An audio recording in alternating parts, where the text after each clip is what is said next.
Ihhovisi elibhekelele amacala athwese umbuso kanye namabhizisi ayimele emnyangweni wezobulungiswa nokuthuthukiswa komthetho sisekelo lithi uhulumeni uzokhokha izinxephezelo ezingashumi nesishiyagalombili ezisele zezisulu zaseMarikana ungakapheli lonyaka. Imindeni yezisebenzi zaseMarikana zamangalela umbuso kanye nomengameli uCyril Ramaphosa ifuna imali engu-1 billion wamarandi. Lemndeni ifuna uhulumeni aphinde axolise. Nyakenye kwakhokhwa imali eyigidi engama200 ezisulwini zaseMarikana. Kubonakala ngathi kuyafikwa entanjeni ngoku zintsapho zabantu basweleka kubhubhane waseMarikana. Kaloku abaninzi basesebumnyameni ngokuba kwathini na ngosuku olukhulu lwango-August ka-2012. Bangapha kwama-34 abasebenzi emgodini abathi basweleka ngethuba logwayimbo lakumgodi iLonmin Platinum Mine. Abalishumi ke bathi basweleka kwiziganeko ezazingaphambi koko lodubulo.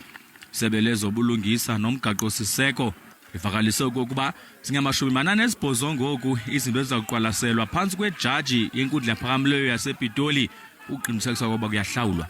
The 48 matters that I'm referring to now would relate in the main to matters where there were personal injuries, where people had to be sent for medical examination, actuarial calculations, and so on and so forth.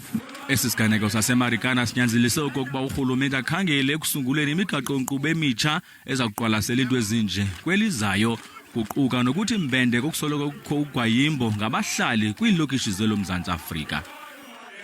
Uphandelane uthi baqwalasela umcimbi onqamene namaxhoba aseMarikana kodwa ke khange bangene nzulu kumba ujikeleze okokuba umongameli Cyril Ramaphosa abantu bathi makathwalise uxanduva ngesi siganeko esithi benza konke okusemandleni uqinisekisa okokuba le nyoba tyikile ifikelele esiphelweni.